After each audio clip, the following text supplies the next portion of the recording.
Washington might be the quietest 10-win team in the entire country this season. You see, on Tuesday, the preseason coaches poll was released in a top 20. It's not exactly hiding, but Washington is sitting at number 19 behind 6 other Big Ten teams, while almost nobody nationally is treating the Huskies like a team that could finish 10-2. So much so that one of my hot take predictions in the coaches poll show that we kind of talked about it was that Washington would not be ranked inside the preseason AP poll top 25. Now, that is not me saying that I would not personally have them in mind. I will, but Washington was punished for their loss to Wisconsin last year, and the thought process could continue in this year's preseason AP poll. So in this episode of the Big Ten Huddle, presented by FanDuel, I'm going to show you why that path is real, why the USC game could flip Washington's entire national reputation, and the one issue that could ruin all of it if Jedd Fisch's team has not finally fixed it. Here's what's actually going on. Here's what's actually happening. Washington does not have Ohio State's collection of stars. Oregon's recruiting machine does not have the national fascination around it that Michigan, USC, or Penn State does. What Washington does have is something that gets overlooked every preseason, and that's a roster that finally makes sense. The first year under Jedd Fisch was about survival, right? Just win the games at home and make it happen. And to Jedd Fisch's credit, he did. He won the games at home. The second was about assembling the structure. Now the Huskies enter year 3 with a second-year starting quarterback, more offensive line experience, greater defensive depth, and a staff that no longer is installing everything from scratch. That does not guarantee 10 wins, but it creates the exact kind of team that can quietly stack victories while the country argues about bigger brands. Washington's number 19 ranking looks like respect. It may actually be the perfect hiding place, though, especially when you look at the FanDuel odds, too. Washington has plus 10,000 odds to win the national championship. Those are the same odds as SEC teams Missouri, Florida, Auburn, and South Carolina, the most consistently overrated teams year in and year out in the SEC. But Washington does not belong in that category. In the Big Ten, the Huskies are seen as 7th, while a team like USC is being seen as a top playoff hopeful in the conference outside of the top 3. 6 conference programs receive more preseason attention. Washington can spend the first month without the weekly pressure attached to the favorites. No championship or bust talk, no constant playoff debate, just wins. The coaches are looking at Washington like a nice top 20 team, and I think that misses the real story here. The Huskies do not need to become Ohio State or Oregon to win 10 games. They need to beat the teams they should beat. Stop giving away close games. Steal the one result or two from the group ranked ahead of you, especially if you're on the road. Washington can actually start this season 4-0 without doing anything shocking. Then one road win at USC changes the conversation from solid team to possible playoff factor overnight. The quiet part is not that Washington lacks talent. The quiet part is that nobody's connecting how manageable the path becomes if Washington, the Huskies, finally finish the games they were already close enough to win. That early path matters, especially when you do have a very good roster for Washington and what they are putting forward. Washington should expect to handle its 3 non-conference games. Then Minnesota comes to Seattle. Minnesota can make games ugly, but Washington should feel good about that matchup at home. That creates a plausible 4-0 start. Then comes the game that changes everything. USC in Los Angeles. Most people will view USC as Washington's first major test.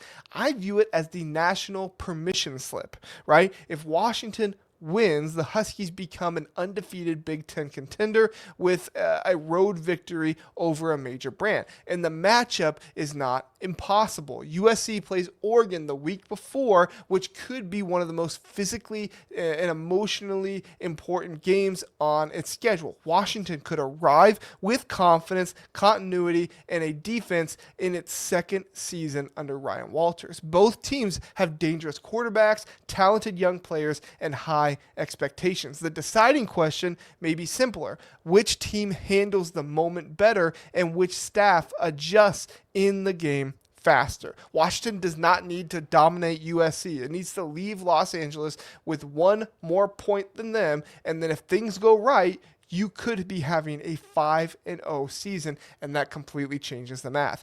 After that, Iowa comes west from a Friday night game.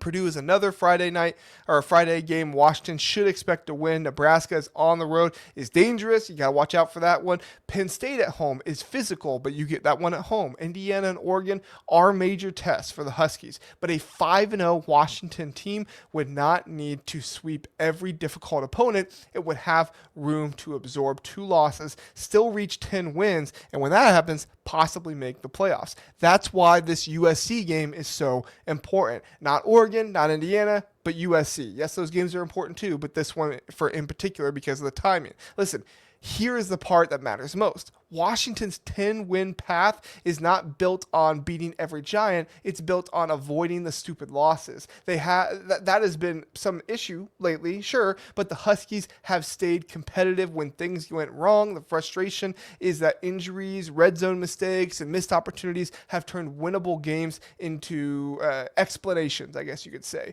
Close is useful when the program is rebuilding, but close becomes an excuse when the roster is finally yours. Here is Washington's hidden blueprint to 10 wins. The Huskies do not need 5 upsets. They need one meaningful road win, probably USC, and then they need to avoid losing to a team that they are clearly better than. That is how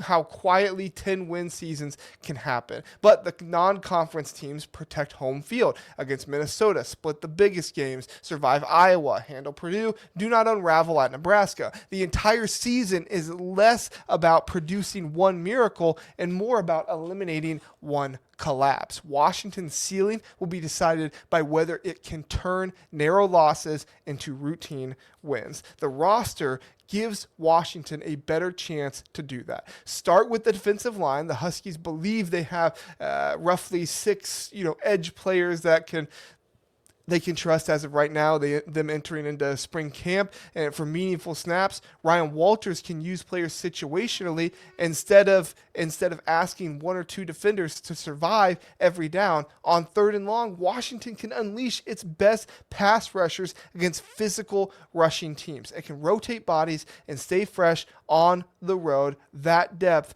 can keep a game from getting away, and that's how defense travels. The linebackers already inspire confidence. The secondary should be more comfortable in year 2 of the system if the pass rush improves. Washington does not need Damon Williams to win every game, 42-41 or anything like that. Then you look at the offensive line. Washington has experience, but also one of the conference's most interesting gambles. Champ Tuiole, I believe is how you pronounce it, sorry if I'm getting it wrong, is expected to make a major role after limited freshman snaps. The staff's confidence in him appears enormous. If that confidence is only projection, Washington could have a problem. If the staff is right, it may have identified a young interior lineman before the rest of the conference understands how good he is. Around him, Washington has veterans, a freshman All-American, transfer versatility. The staff is experimenting with a combination at center to make sure the best 5 linemen play, and that's not panic. That is what options like that should look like and should lead to. The receiver room follows the same idea. Washington may not have one obvious 90 catch receiver. You don't have Denzel Boston on this team. It may have 4, 5, or 6 players who make defenses cover the entire field. Christian Moss, have been high on him since he was in addition. He's a name to watch because of the repeated praise around the summer and what he was able to do last season as well.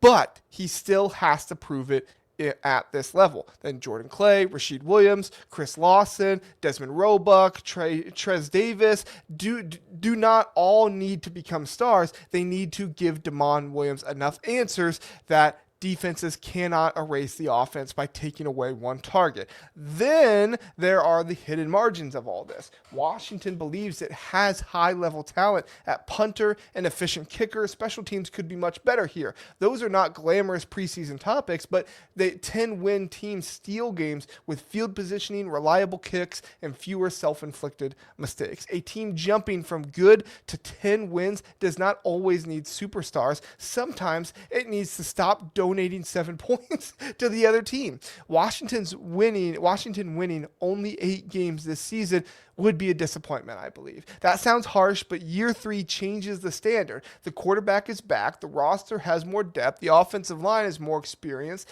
The defense is the second year of Ryan Walters' system. The schedule gives Washington a believable route to 4-0. This is no longer about proving the Huskies belong with good Big Ten teams. It's about finishing. It's about finishing what you started. If Washington keeps explaining why a 3-point loss with almost a win and the rebuild has stalled, if it closes those games that way, that's not good. But 10-2 is not hype. It is the logical next step of where this program needs to go. So here's my honest prediction.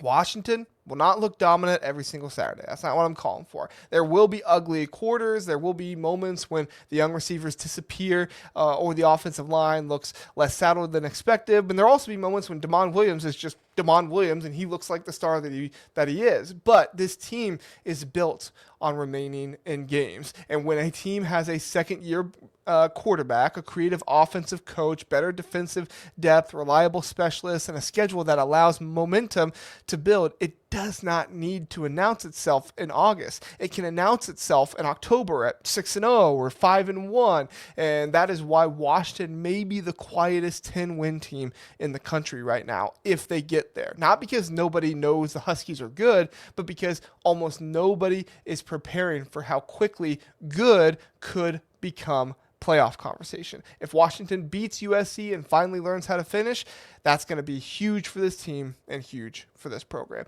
Subscribe for more Big Ten football talk and analysis, and tell me in the comments, is Washington a legitimate 10-win team, or is the number 19 ranking in the coaches poll not really doing it for you? Would love to hear what your thoughts are. Let me know what you think. We appreciate it. Have a good one.